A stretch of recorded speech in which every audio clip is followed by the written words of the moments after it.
जय हिंद साथियों, मैं अपने इस वीडियो में आपका पुनः स्वागत करता हूं। दोस्तों, आज हम लोग बात करेंगे विद्युत धारा का जो सेकंड पार्ट है उस पर आज हम लोग बात करने वाले हैं। तो सामान्यतः हम जानते ही हैं कि ये जो वीडियो बनाया जा रहा है बेसिकली आप किसी भी बोर्ड एग्ज़ाम की तैयारी कर रहे हों या फिर आप किसी भी कॉम्पिटिटिव एग्ज़ाम की तैयारी कर रहे हो तो ये सभी के लिए इम्पोर्टेंट है। ठीक है। अगर आप कक्षा 10 या 12 में हैं तब तब के लिए भी तब भी आपके लिए इम्पोर्टेंट है। साथ ही साथ अगर आप एसएससी, बैंक, रेलवे की तैयारी कर रहे हैं, competitive exam, one day exam की तैयारी कर रहे हैं तो उसके लिए भी इम्पोर्टेंट है। अगर वहाँ पे फिजिक्स पूछा जाता है, भौतिक विज्ञान पूछा जा रहा है तो वहाँ पे बहुत ही ज़्यादा ये यूज़फुल होने वाला है। तो इसका हालांकि मैंने फर्स्ट पार्ट डिस्कस कर रखा है जो कि यूट्यूब में अवेलेबल भी है। अगर आप नहीं देखें तो वहाँ पे विज़िट करके देख सकते हैं। आइए हम लोग बात करेंगे सेकंड पार्ट पर। तो सेकंड पार्ट में सबसे पहले स्टार्ट करेंगे हम लोग विद्युत ऊर्जा से। ठीक है, विद्युत ऊर्जा क्या है? तो विद्युत ऊर्जा दरअसल इसकी परिभाषा अगर बात करें तो कह सकते हैं ऐसी ऊर्जा जिसके द्वारा विद्युत उपकरण काम करते हैं या जिसके द्वारा विद्युत उपकरण वर्क करते हैं, उसे ही हम विद्युत ऊर्जा के नाम से जानते हैं। दरअसल आपको एक बात बताऊँ, जैसे मान लीजिए अभी लाइट नहीं है तो आप देखते हैं कि जो भी आपके बल्ब होते हैं, फ़ैन होते हैं या फिर जितने भी आपके इलेक्ट्रिक उपकरण होते हैं वो सभी क्या होते हैं, काम नहीं करते हैं। लेकिन जैसे ही आपके घर में बिजली आती है तो आप देखते हैं कि बटन ऑन करने के बाद सारे उपकरण क्या होते हैं, काम करना स्टार्ट कर देते हैं। तो दरअसल जब लाइट नहीं थी तो वो काम नहीं कर रहे थे, जैसे लाइट आई तो वो काम करना क्यों स्टार्ट की? तो दरअसल जब आपके घर में बिजली आती ना तो उसमें क्या होता है, बिजली के साथ एक एनर्जी आती है जो क्या करती है, सभी उपकरणों को देती है। उसी एनर्जी की वजह से ही वो उपकरण सारे क्या करने लगते हैं, काम करने लगते हैं। तो उसी एनर्जी का नाम दरअसल विद्युत ऊर्जा है। अगर बात करें विद्युत ऊर्जा तो इसको बेसिकली हम लोग डब्लू से प्रदर्शित करते हैं। इसके मात्रक की बात करें तो इसका मात्रक जूल होता है। अगर इनके फार्मूलों की बात करें तो इसमें बेसिकली मेन फार्मूला ये है। अब इसी से 3 फार्मूलों को बनाया जाता है। तो पहला फार्मूला होता है डब्ल्यू बराबर वी इंटू क्यू, फिर अगला होता है डब्ल्यू बराबर वी आई टी, अगला होता है डब्ल्यू बराबर V square upon R into T और अगला होता है डब्ल्यू बराबर आई स्क्वायर आर टी। तो ये विद्युत ऊर्जा के बेसिकली आपके 4 फार्मूले होते हैं। अगर हम बात करें कि विद्युत ऊर्जा का सबसे छोटा मात्रक क्या होता है, तो विद्युत ऊर्जा का जो सबसे छोटा मात्रक होता है वो होता है इलेक्ट्रॉन वोल्ट। और आपको बता दें, एक इलेक्ट्रॉन वोल्ट जो होता है वो 1.6 इंटू 10⁻⁻19 जूल के क्या होता है, बराबर होता है।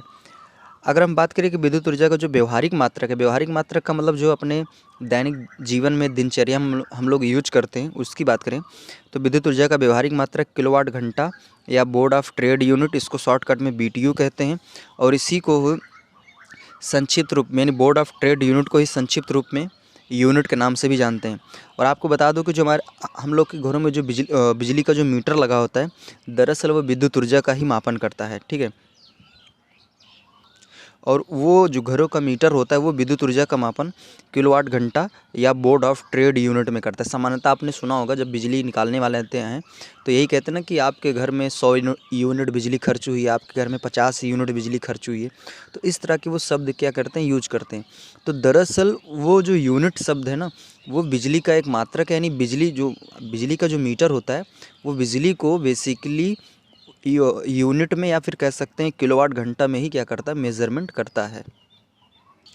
आपसे एग्जाम में ये भी पूछ सकता है कि हमारे घरों में लगा मीटर किसका मापन करता है। ऑप्शन में दे देगा विद्युत धारा, विद्युत विभवांतर, विद्युत शक्ति, विद्युत ऊर्जा।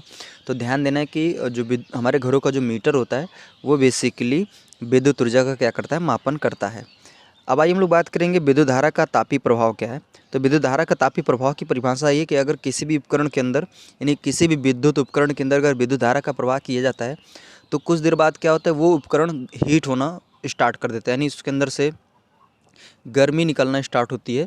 इसी क्रिया को हम लोग दरअसल कहते हैं विद्युत धारा का तापीय प्रभाव। अर्थात कहने का मतलब ये है कि अगर किसी भी उपकरण में विद्युत धारा प्रवाहित की जाए तो अगर उसके अंदर ताप का असर है, प्रभाव का मतलब होता है असर, अगर उसके अंदर टेम्परेचर यानी हीट का असर देखने को मिले तो इस तरह के प्रभाव को हम लोग कहते हैं विद्युत धारा का तापीय प्रभाव।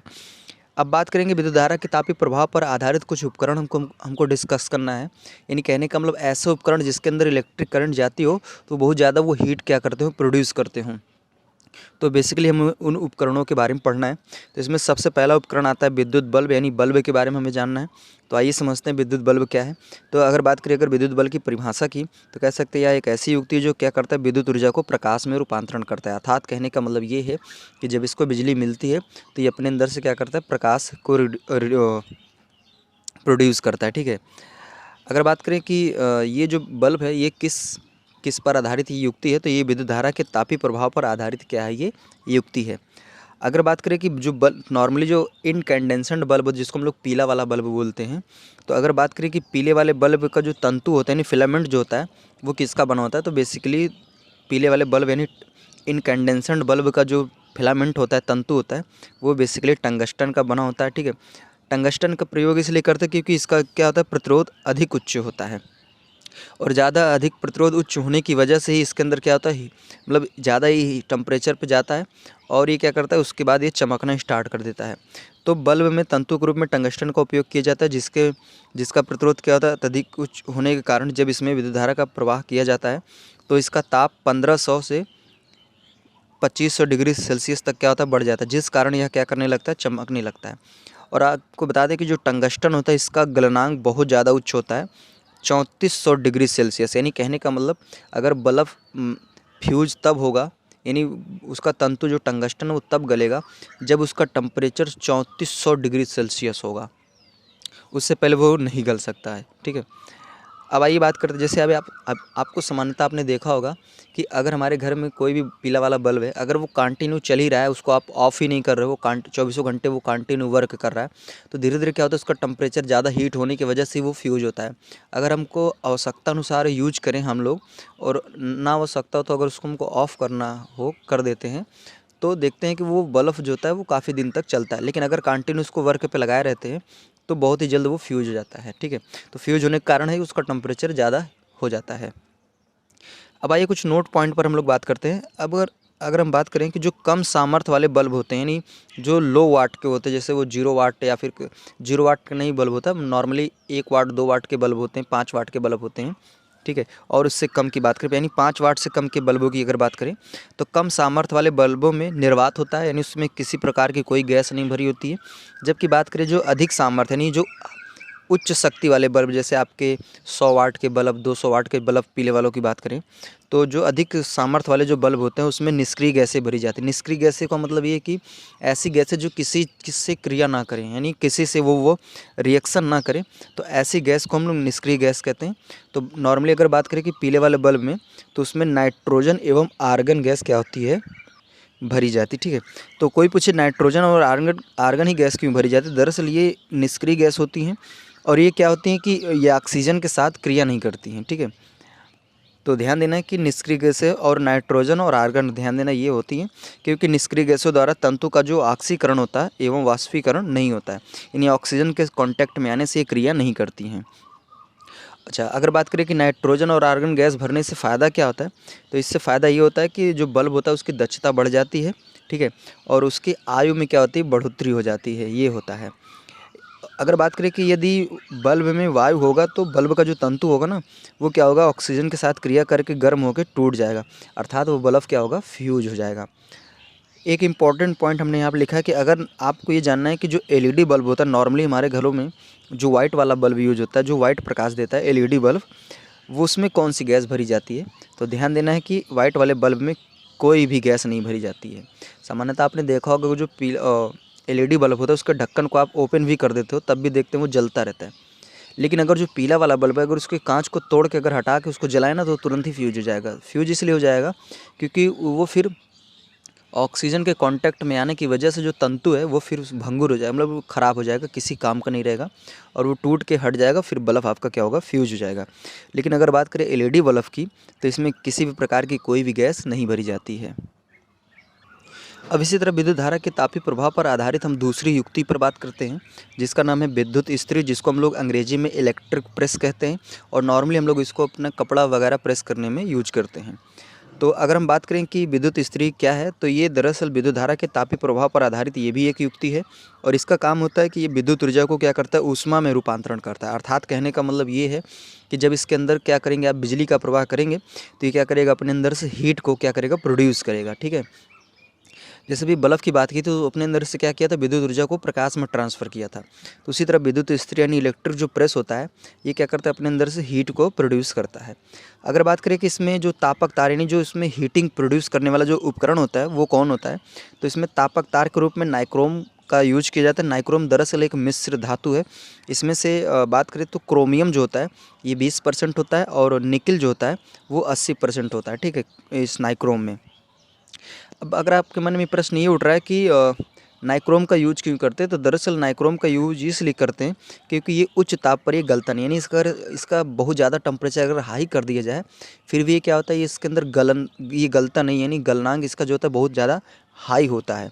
इसलिए हम लोग क्या करते हैं, नाइक्रोम का ही यूज करते हैं। ठीक है, अब बात करें अगर इसमें कुछ इंपॉर्टेंट पॉइंट, तो देखिए जो प्रेस होता है उसमें एक होता है आधार प्लेट। आधार प्लेट का मतलब जो प्रेस का जो नीचे वाला पोर्शन होता है जिसको रखकर हम जब कपड़ा प्रेस करते हैं, तो जो कपड़े पे जो आता है वो दरअसल आधार प्लेट ही होता है। जो हीट होता है वो आपका आधार प्लेट होता है। ठीक है, तो अगर बात करें कि जो प्रेस की जो आधार प्लेट होती है वो दरअसल लोहे की बनी होती है, और उसके बाहरी साइड यानी जो निचला हिस्सा हो जो जिस पे रख के आप प्रेस करते हो, जो उसका जो निचला हिस्सा होता है वहाँ पे क्या होता है कि क्रोमियम की पॉलिश की जाती है। ठीक है, आपने उसको टच करके देखा होगा तो वो हल्का सा चिकना होता है। तो दरअसल चिकना इसीलिए होता है क्योंकि उसमें क्रोमियम की क्या की जाती है, पॉलिश की जाती है। अच्छा, क्रोमियम की पॉलिश करने का कारण क्या है, तो इसके बेसिकली 3 कारण हैं। पहला कारण ये है कि वो उस लोहे को चिकना बनाए ताकि वो कपड़े पे आसानी से फिसल सके। दूसरा कारण ये है कि उसमें ऊष्मा की ज़्यादा क्षति ना हो। ठीक है, ऊष्मा की ज़्यादा क्षति होने का मतलब ये कि अगर मान लीजिए लोहा का रहेगा तो जैसे उसको हीट होगा तो वो हीट सारा क्या होगा, वायुमंडल में चला जाएगा, तो वो जल्दी गर्म ही नहीं हो पाएगा और आप कपड़े को प्रेस ही नहीं कर पाओगे। तो इसलिए क्या करते हैं, उसमें क्रोमियम की लिपाई कर देते हैं। क्रोमियम की लिपाई करने से फ़ायदा ये होता है कि वो टेम्परेचर को रोक के रखता है, यानी जो ऊष्मा होती है उसको रोक के रखता है, उसको बाहर नहीं जाने देता है। ठीक है, इसलिए इस क्रोमियम का हम लोग क्या करते हैं, लिपाई करते हैं। और दूसरा कारण ये भी होता है कि उसकी लिपाई करने से उसमें मूर्छा नहीं लगता। मूर्छा का मतलब जंग नहीं लगता उसमें। जैसे नॉर्मली लोहा जो होता है अगर वो हवा के संपर्क में आता है तो उसमें क्या होता है कि जंग लग जाता है, जिसको हम लोग मूर्छा बोलते हैं। ठीक है, लेकिन अगर उसमें आप क्रोमियम की लिपाई कर देंगे तो उसमें मूर्छा नहीं लगेगा। अब अगला अगर इसमें बात करें तो अगला इसमें होता है कुचाला खत्ता। कुचाला खत्ता का मतलब होता है कि जिसको हम पकड़ के प्रेस करते हैं। ठीक है, तो उसे हम दरअसल कुचाला खत्ता बोलते हैं। और जो कुचाला खत्ता होता है ना, ये लकड़ी का भी हो सकता है। ठीक है, और एबोनाइट एक पदार्थ होता है, और एक उसी एबोनाइट को हम लोग बैकेलाइट के नाम से भी जानते हैं। तो जो आपका इलेक्ट्रिक प्रेस होता है इसमें जो हत्था जो यूज होता है, यानी पकड़ के जो इसको हम लोग प्रेस करते हैं, या तो वो लकड़ी का बना होता है या तो वो एबोनाइट या बैकेलाइट का बना होता है। ठीक है, अब आइए हम लोग बात करेंगे तीसरी युक्ति पर, जिसको हम लोग विद्युत ऊष्मक या इसको हीटर के नाम से भी जानते हैं। तो सामान्यतः इसको भी हम लोग अपने घरों में क्या करते हैं, यूज करते हैं। ठीक है, तो आइए इसको भी समझ लेते हैं। देखिए यहाँ पे जितने भी, चाहे वो बल्ब हो, चाहे वो प्रेस हो, हीटर हो, फ्यूज हो, भी फ्यूज के बारे में भी बात करेंगे हम लोग। तो ये सभी उपकरण आपके एग्ज़ाम में, कोई भी कॉम्पिटेटिव एग्ज़ाम है, खासकर जो रेलवे के एग्ज़ाम होते हैं, तो वहाँ पे यहाँ से बहुत सारे प्रश्न आपसे बनते हैं। तो आइए हम लोग एक एक करके देख रहे हैं अभी यहाँ पे। तो अगर बात करें हीटर की, तो जैसे परिभाषा प्रेस की है, सेम टू सेम परिभाषा हीटर की भी है। ये भी क्या है, हीटर भी विद्युत धारा के तापीय प्रभाव पर आधारित एक युक्ति है, और इसका भी काम होता है विद्युत ऊर्जा को ऊष्मा में रूपांतरण करना। ठीक है, अगर बात करें इसके संरचना के बारे में, तो जो विद्युत ऊष्मक यानी हीटर जो होता है, ये दरअसल चीनी मिट्टी की बनी एक प्लेट होती है। ठीक है, जिसमें क्या होता है, खाँचे बने होते हैं, और इन खाँचों में मिश्र धातु यानी नाइक्रोम को हम क्या करते हैं, सर्पिलाकार। सर्पिलाकार का मतलब सर्प के आकार, ऐसे यूँ टाइप का कुंडली की तरह क्या करते हैं, घुमा के उसमें इस मिश्र धातु के जो नाइक्रोम को तार जो होता है उसको क्या करते हैं, उसमें रखते हैं। ठीक है, तो ध्यान देना कि जो प्रेस होता है उसमें भी नाइक्रोम का यूज होता है, और जो हीटर होता है, हीटर में जो तापक तार के रूप में, यानी जो हीटिंग करने वाला जो उपकरण होता है, उस हीटर में भी आप नाइक्रोम का यूज ही करते हैं। ठीक है, अगर बात करें कि नाइक्रोम में क्या होता है, तो नाइक्रोम में अभी मैंने बताया कि उसमें 20% क्रोमियम होता है और 80% क्या होता है, निकिल होता है। अच्छा, क्रोमियम का यूज क्यों करते हैं, तो क्रोमियम दरअसल एक ऐसा पदार्थ होता है जिसका अधिक टेम्परेचर होने पर भी वो क्या करता है, गलता नहीं है, यानी इसकी जो गलनांक जो होता है वो हाई होता है, यानी बहुत ज़्यादा उच्च टेम्परेचर पर इसका गलनांक होता है। ठीक है, अब आइए हम लोग कुछ इंपॉर्टेंट पॉइंट पर बात कर लेते हैं। इसमें कह रहा है कि तापक तार के रूप में नाइक्रोम का उपयोग इसलिए करते हैं क्योंकि यह उच्च ताप पर गलता नहीं है। तो अभी हालांकि मैंने पहले ही बता दिया आपको। और साथ ही साथ एक खासियत इसके अंदर और भी होती है कि क्या होता है कि ऑक्सीजन के साथ ये क्रिया नहीं करता, यानी ऑक्सीकृत नहीं होता। अर्थात कहने का मतलब ये है कि ऑक्सीजन के कांटेक्ट में आने पर ये अपनी शक्ति को खोता नहीं है। जैसे अगर बात करें टंगस्टन की, तो अगर टंगस्टन डायरेक्टली अगर वो ऑक्सीजन के कांटेक्ट में आ जाएगा तो वो क्या करता है, अपनी क्षमता को ख़त्म कर देता है। लेकिन नाइक्रोम एक ऐसा पदार्थ होता है जो क्या करता है, ऑक्सीजन के संपर्क में आने से वो अपनी क्षमता को ख़त्म नहीं करता है। इसलिए हम लोग नाइक्रोम का यूज करते हैं। ठीक है, साथ ही साथ हम लोग कुछ और भी बातों को आइए समझते हैं। इसमें कह रहा है कि जब इसमें क्या होता है, विद्युत धारा प्रवाहित की जाती है तो यह लाल तप्त यानी लाल हीट हो जाता है और इसका टेम्परेचर 800 डिग्री सेल्सियस से लेकर 1000 डिग्री सेल्सियस तक क्या होता है, ये हो जाता है। इसके बाद ये अपने अंदर से हीट प्रोड्यूस करने लगता है। अब आइए हम लोग कुछ इंपॉर्टेंट पॉइंट पर बात करते हैं। तो यहाँ पे अगर बात करें विद्युत ऊष्मायक यानी हीटर जो होता है, दरअसल ये चीनी मिट्टी के बने प्लेट, इसमें क्या होता है कि विद्युत ऊष्मायक में चीनी मिट्टी की बनी प्लेट का हम लोग प्रयोग करते हैं, क्योंकि चीनी मिट्टी जो होता है ना, ये ऊष्मा का प्रतिरोध और विद्युत का क्या होता है, कुचालक होता है। देखिए आपने देखा होगा जो हीटर होता है उसमें एक वाइट कलर का होता है जिसमें खांचे बने होते हैं यानी गड्ढे बने होते हैं, और उन्हीं गड्ढों में आपने देखा होगा जो वायर होता है उसको ऐसे सर्पिलाकार होता है, रिंग टाइप का ऐसे घुमा घुमा रहता है, उसी को उसमें क्या करते रखते हैं। तो दरअसल वो उसमें ही ऐसे ही चीनी मिट्टी में क्यों रखते हैं, तो दरअसल चीनी मिट्टी में रखने का सबसे बड़ा कारण ये है कि उसके अंदर वो हीट नहीं जाती है। जैसे और भी पदार्थ में रखेंगे तो वो उसमें हीट चला जाएगा और अपनी शक्ति को कम कर देगा, ठीक है। लेकिन ये जो चीनी मिट्टी होता है, ये इसमें क्या होता है, इसके अंदर हीट ही नहीं जाती, साथ ही साथ इसके अंदर करंट का भी प्रवाह नहीं होता है, बिजली का भी प्रवाह नहीं होता है। इसलिए हम लोग क्या करते हैं, चीनी मिट्टी के प्लेट का ही हम लोग यूज करते हैं, ठीक है। साथ ही साथ अगर हम और भी इम्पोर्टेंट पॉइंट पर बात करें तो जो प्लेट को तापक तार सहित धातु के केस में रखा जाता है। आपने देखा होगा जो हीटर होता है उसका एक दरअसल एक बड़ा सा ढांचा होता है जिसको हम उठा के इधर उधर आसानी से कहीं भी ले जा सकते हैं। तो प्लेट को हम लोग तापक तार सहित धातु के केस में रखते हैं ताकि ऊष्मक को एक स्थान से दूसरे स्थान तक ले जा सकें हम लोग और उसको सुरक्षित रख सकें। उसके बाद इसमें कह रहा है कि ऊष्मक पर बर्तन रखने के लिए उसमें तापक तार हाँ, ये इसका कहने का मतलब ये है कि जो हम लोग चीनी मिट्टी वाइट कलर का होता है उसको क्या करते हैं, एक केस में एक ढांचा बना होता है, उसी के अंदर हम लोग उसको क्या करते हैं, जाम कर देते हैं। तो उसमें जाम क्यों करते हैं, जाम करने के बेसिकली कई कारण हैं। पहला कारण है कि उसको अगर हम टच करें तो हमको हीट ना लगे, साथ ही साथ अगर हमें उसमें खाना वगैरह बनाना है तो उसमें बर्तन को आराम से रख दें, और हमें आवश्यकता अनुसार कहीं भी उसको ले जाना है तो हम उसको आसानी से ले जा सकते हैं। अगर नॉर्मली हम उस प्लेट को, सिर्फ चीनी मिट्टी के प्लेट को अगर कहीं ले जाएंगे ना, तो वो इतना भंगुर होता है कि हल्का सा भी इधर उधर अगर डिसबैलेंस हुआ तो वो क्या होगा, टूट जाएगा। तो इन सभी चीज़ों से बचने के लिए उसमें क्या करते हैं, केस होता है उसी के अंदर उसको जाम कर देते हैं, ठीक है। तो इतनी बातें आपको ध्यान देनी है, ठीक है। अब आइए हम आगे बढ़ेंगे और अगर बात करें कि जो हीटर होता है उसमें जो वायर होता है उसको चाहे तो नॉर्मली ऐसे सीधा रख सकते हैं, लेकिन उसको रिंग टाइप करके क्यों रखते हैं, यानी इससे सर्पिलाकार घुमा के क्यों रखते हैं। तो दरअसल इसका मेन कारण ये है ताकि कम एरिया में, यानी बहुत ही कम एरिया में ज़्यादा बड़ा तार रख दें। अच्छा, अब आपके मन में आ रहा होगा कि कम एरिया में ज़्यादा बड़ा तार क्यों रख रहे हो, तो दरअसल आपने पढ़ा होगा कि जो प्रतिरोध होता है वो लंबाई के समानुपाती होता है, यानी लंबाई जितनी ज़्यादा अधिक होगी प्रतिरोध उतना ज़्यादा होगा। तो आप सोच रहे हो कि यहाँ लंबाई बढ़ा के प्रतिरोध क्यों बढ़ा रहे हो, तो दरअसल इसका मेन कारण है कि हमको यहाँ पर ज़्यादा हीट प्रोड्यूस करना है। तो हीट तब ज़्यादा होगा जब प्रतिरोध का मान क्या होगा, ज़्यादा होगा। तो इसलिए कम क्षेत्र में ज़्यादा लंबाई रखते हैं ताकि ज़्यादा लंबाई होने की वजह से प्रतिरोध का मान ज़्यादा हो, और प्रतिरोध का मान ज़्यादा होने से उसमें हीटिंग क्या होगी, ज़्यादा होगी। तो इसीलिए हम लोग क्या करते हैं, उसमें जो तापक तार होता है उसे सीधा ना रख के हम लोग क्या करते हैं, सर्पिलाकार, यानी सर्पिलाकार का मतलब इस कुछ यूँ टाइप ऐसे रिंग टाइप के घुमा के हम लोग रखते हैं, ठीक है। तो आइए भी यहाँ तक बातें हमने कर ली, उम्मीद करूँगा सारी बातें आपको समझ में आ गई होगी। अब 2 टॉपिक में और समझते जल्दी से, अभी आगे और भी समझना है हालाँकि। तो अब समझते हैं लघु पथन यानी शॉर्ट सर्किट क्या होता है और खुला परिपथ यानी ओपन सर्किट क्या होता है। तो देखिए शॉर्ट सर्किट की परिभाषा ये है, जैसे मान लीजिए सपोज दैट 2 वायर हैं, ठीक है। अगर किसी कारणवश ये दोनों वायर आपस में क्या हो जाए, सड़ जाएँ, तो इसी घटना को हम लोग कहते हैं शॉर्ट सर्किट, ठीक है। अच्छा, शॉर्ट सर्किट जब घटना होती है ना, तो इस टाइम क्या होता है, जो करंट होता है, विद्युत धारा का मान वो बहुत ज़्यादा हाई हो जाता है, और जो प्रतिरोध होता है उसका मान क्या होता है, कम हो जाता है। तो ध्यान देना, यहाँ से प्रश्न आपसे पूछा जा सकता है कि लघु पथन में धारा का मान क्या होता है, धारा का मान बहुत ही अधिक बढ़ जाता है, ठीक है। यही कारण आपने देखा होगा कि अपने गाँव वगैरह में जब कभी जो खंभे के वायर होते हैं, लग बाई चांस किसी कौवा या किसी भी कारण आंधी तूफान की वजह से अगर वायर आपस में क्या होते हैं, सट जाते हैं, तो आपने देखा होगा कि हमारे घर के जितने भी उपकरण होते हैं, लगभग सभी उपकरण क्या होते हैं, ख़राब हो जाते हैं। तो ख़राब होने का कारण ये है कि क्योंकि उसमें क्या होता है कि बहुत ज़्यादा हाई करंट चली जाती है, यानी उस रेंज से ज़्यादा करंट चली जाती है, जिस वजह से वो उपकरण क्या होते हैं, ख़राब हो जाते हैं। यही कारण है कि हम लोग क्या करते हैं, इसी सब चीज़ से बचाव करने के लिए हम लोग अपने घरों में विद्युत फ्यूज का यूज करते हैं। अभी हालांकि फ्यूज क्या है उसके बारे में हम लोग समझेंगे। अब हम लोग बात करने वाले हैं खुला परिपथ क्या होता है, जिसको हम लोग ओपन सर्किट कहते हैं।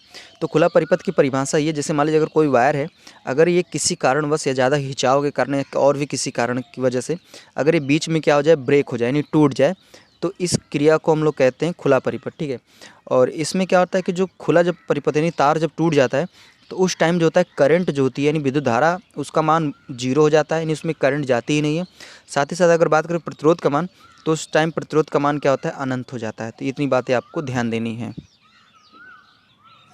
अब आइए हम लोग बात करेंगे विद्युत फ्यूज। तो ये भी विद्युत धारा के तापीय प्रभाव पर ये भी एक आधारित युक्ति है। हालांकि भी मैंने फ्यूज के बारे में चर्चा भी किया। तो फ्यूज की बात करें, तो अगर इसकी परिभाषा की बात करें, तो आप कह सकते हैं कि कभी कभी क्या होता है कि जब हमारे आस पड़ोस के जो बिजली के वायर होते हैं, जब वो किसी कारणवश वो आपस में सट जाते हैं या चिपक जाते हैं, तो उस टाइम क्या होता है कि बहुत ज़्यादा करंट का मान होता है, जो करंट का मान होता है वो बहुत ज़्यादा बढ़ जाता है, जिस वजह से हमारे घर के जो भी उपकरण होते हैं वो क्या करते हैं, ख़राब हो जाते हैं, जल जाते हैं, ठीक है। तो इन्हीं सब चीज़ों से बचने के लिए हम लोग क्या करते हैं, अपने घरों में एक ऐसी डिवाइस का यूज़ करते हैं जो क्या करता है कि करंट अधिक होने की वजह से उसको आपके घरों में करंट को ना जाने दे। तो ऐसे उपकरण को हम लोग दरअसल विद्युत फ्यूज के नाम से जानते हैं। और आपने देखा होगा जो विद्युत फ्यूज होता है, सामान्यतः ये आपके घरों के बाहर ही आप लगवाते हैं, ताकि अगर हाई करंट आपके घर में एंट्री करे तो ये फ्यूज क्या हो, अपने अपने आप को ये फ्यूज कर ले। फ्यूज करने का मतलब ये है कि जो इसमें वायर होता है वो क्या होगा, टूट के हट जाएगा और आपके घर में करंट एंट्री नहीं कर पाएगी, और जिस वजह से आपके सारे उपकरण क्या होंगे, बच जाएंगे। तो फ्यूज का काम यही होता है, ठीक है। अगर हम बात करें कि फ्यूज जो वायर होता है बेसिकली किसका बना होता है, तो नॉर्मली हम लोग अपने घरों में तो हम किसी भी वायर को लगा के यूज कर लेते हैं, लेकिन अगर बात करें साइंटिफिकली, तो सामान्यतः फ्यूज तार का जो उपयोग होता है वो मिश्र धातु, जिसमें से तांबा, टिन और शीशे का उपयोग हम लोग करते हैं। और इसे क्या करते हैं कि चीनी मिट्टी के बने एक होल्डर में क्या करते लगा देते हैं, जो दो धात्विक टर्मिनलों के मध्य जोड़ा जाता है। अगर बात करें कि फ्यूज़ का गलनांक, तो फ्यूज़ तार का गलनांक तांबे की तुलना में बहुत कम होता है। हाँ, इसका गलनांक कम होना भी बहुत ज़रूरी है, इसलिए क्योंकि अगर गलनांक इसका उच्च कर देंगे तो ये जल्दी फ्यूज ही नहीं होगा, और फ्यूज नहीं होगा तो आपके सारे उपकरण क्या होंगे, ख़राब हो जाएंगे। तो इसलिए जो फ्यूज वायर होते हैं इनके गलनांक को हमें कम रखना होता है, ताकि ज़्यादा अगर रेंज से ज़्यादा करंट एंट्री करेगी तो ये तुरंत क्या होगा, गल के हट जाएगा, यानी टूट के हट जाएगा, सर्किट को क्या करेगा, क्लोज कर देगा, और आपके घरों में हाई करंट नहीं जा पाएगी। अगर बात करें कि जो फ्यूज होता है वो हमारे घरों में जो सर्किट होती है उसके किस क्रम में लगाते हैं, तो ध्यान देना है कि जो फ्यूज वायर होता है उसको सर्किट के श्रेणी क्रम में जोड़ा जाता है, ठीक है। श्रेणी क्रम क्या होता है, इसको समझ लीजिए। जैसे मान लीजिए वायर है, तो हमें क्या करना है, इस वायर में हमें फ्यूज को कनेक्ट करना है। तो सपोज दैट यहाँ पे फ्यूज है, तो फ्यूज यहाँ से ये एक वायर, यहाँ पे एक टर्मिनल होता है, यहाँ पे एक टर्मिनल, तो इसको क्या करते हैं, इस वायर को यहाँ पे जोड़ना होता है और इसको यहाँ पे जोड़ना होता है। तो अब करंट यहाँ पे फ्यूज में वायर होता है, ठीक है। तो अब करंट ऐसे आएगी, फिर इधर से फ्यूज से होते हुए इधर से जाएगी। अगर मान लीजिए लक बाई चांस इधर से हाई करंट एंट्री करना स्टार्ट कर देगी, तो जैसे यहाँ इसके पास आएगी फ्यूज वायर के पास, तो देखेगा कि अगर हाई करंट मेरे से गुजरना चाहती है तो ये क्या करेगा, यहाँ से टूट के डिस्कनेक्ट हो जाएगा। जब टूट के डिस्कनेक्ट नहीं हट जाएगा तो करंट आगे जा ही नहीं पाएगी। जब करंट आगे नहीं जा पाएगी तो आपके जो भी घर के उपकरण वो सब सुरक्षित रहेंगे। अब आइए हम लोग नोट पॉइंट पर बात करते हैं। तो सामान्यतः जो हम लोग अपने घरों में यूज करते हैं फ्यूज को, तो वो उसकी जो रेटिंग होती है वो 1 एम्पियर की भी होती है, 2 एम्पियर, 3 एम्पियर, 5 एम्पियर और 10 एम्पियर की होती है। तो हम लोग अपने घरों में नॉर्मली फ्यूज लगवाते हैं, हालांकि सभी घरों में नहीं होता है, कुछ ही घरों वाले क्या करते हैं, फ्यूज का यूज करते हैं, ठीक है। तो वो जो फ्यूज होता है वो बेसिकली इतने रेटिंग में क्या होता है, मिलता है। अब एक लास्ट टॉपिक पर बात करते हैं जिसका नाम है विद्युत शक्ति। तो अभी मैंने बात की हालांकि विद्युत ऊर्जा क्या होती है, विद्युत ऊर्जा की परिभाषा में यही बताया कि विद्युत ऊर्जा एक ऐसी ऊर्जा है जो क्या करती है, जिसकी वजह से विद्युत उपकरण काम करते हैं, यानी आपके जितने भी बिजली के उपकरण होते हैं वो सभी दरअसल विद्युत ऊर्जा से ही काम करते हैं। तो ये विद्युत शक्ति की अगर परिभाषा की बात करें तो इसका फार्मूला होता है P बराबर W/T, जहाँ पर W का मतलब है विद्युत ऊर्जा, T का मतलब है समय। तो इसकी परिभाषा की बात करें तो इसकी परिभाषा में आप ये कह सकते हैं कि किसी भी विद्युत परिपथ में प्रति सेकंड व्यय होने वाली विद्युत ऊर्जा को हम लोग विद्युत शक्ति कहते हैं। अर्थात कहने का मतलब ये है कि किसी भी उपकरण के अंदर अगर हर एक सेकंड जितनी विद्युत ऊर्जा की खपत होगी उसी को दरअसल हम लोग विद्युत शक्ति कहते हैं। जैसे कुछ इंपॉर्टेंट पॉइंट मैं आपको बता दूं, जैसे नॉर्मली आप बल्ब वगैरह खरीदते हैं तो 100 वाट, या फिर आप कोई मोटर वगैरह खरीदते हैं तो मान लीजिए वो 500 वाट की है। तो इसका मतलब अच्छा, यहाँ पे पहले आपको कुछ बातें और बता दूँ, उसके बाद इसको समझाते हैं। जैसे अगर इसकी बात करें मात्रक की, तो विद्युत शक्ति का मात्रक होता है, एक होता है जूल बटे सेकंड और इसका एक अगला मात्रक होता है वाट। ठीक है, अगर हम बात करें इसके फार्मूलों की, तो इसका मेन फार्मूला होता है P बराबर W/T और इन्हीं से ये फार्मूले बनेंगे, P बराबर VI, P बराबर V² और P बराबर I²R। ठीक है, अगर हम बात करें कि विद्युत शक्ति के जो बड़े मात्रक होते हैं वो क्या होते हैं, तो विद्युत शक्ति के बड़े मात्रक किलोवाट, मेगावाट और हॉर्स पावर होता है। अगर बात करें 1 हॉर्स पावर में कितना, तो 1 हॉर्स पावर में 746 वाट होता है।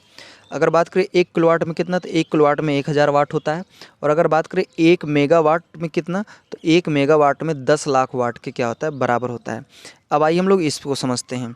अभी मैंने बात की 100 वाट और 500 वाट की बात। तो देखिए जो वाट होता है ना, वाट दरअसल जूल बटे सेकंड के बराबर होता है। तो इसका मतलब ये है कि जैसे अगर कोई उपकरण 100 वाट का है, तो इसका मतलब ये है कि अगर इसको आप बिजली से कनेक्ट करेंगे तो ये हर सेकंड इसमें 100 जूल ऊर्जा की क्या होगी, खपत होगी। उसी तरह अगर 500 वाट का कोई उपकरण है, तो इसका मतलब ये है कि ये दरअसल ये बताना चाहता है, इसकी क्षमता दरअसल ये है, ये कहना चाहता है कि अगर हमको बिजली से कनेक्ट करोगे आप, तो मेरे अंदर हर एक सेकंड में 500 जूल क्या होगी, ऊर्जा की खपत होगी। उसी तरह अगर मान लीजिए कोई उपकरण 1000 वाट का है, तो इसका मतलब ये बताना चाहता है कि अगर मेरे को बिजली से आप कनेक्ट करोगे, तो मेरे अंदर क्या होगा कि हर एक सेकंड 1000 जूल की बिजली की क्या होगी, खपत होगी। तो यही दरअसल इसका मतलब होता है। तो उम्मीद करूँगा हमारी सारी बातें आपको अच्छी तरीके से समझ में आ गई होगी। तो अगर यहाँ से आप प्रश्न बनाना चाहेंगे, तो आपके 50 से 60 प्रश्न यहाँ से आपके बन सकते हैं। तो उम्मीद करूँगा ये सारी बातें आपको समझ में आई होगी। तो हमें दीजिए इजाज़त, इसी तरह मिलेंगे हम लोग अब अगली वीडियो में। तब तक के लिए जय हिंद, वंदे मातरम।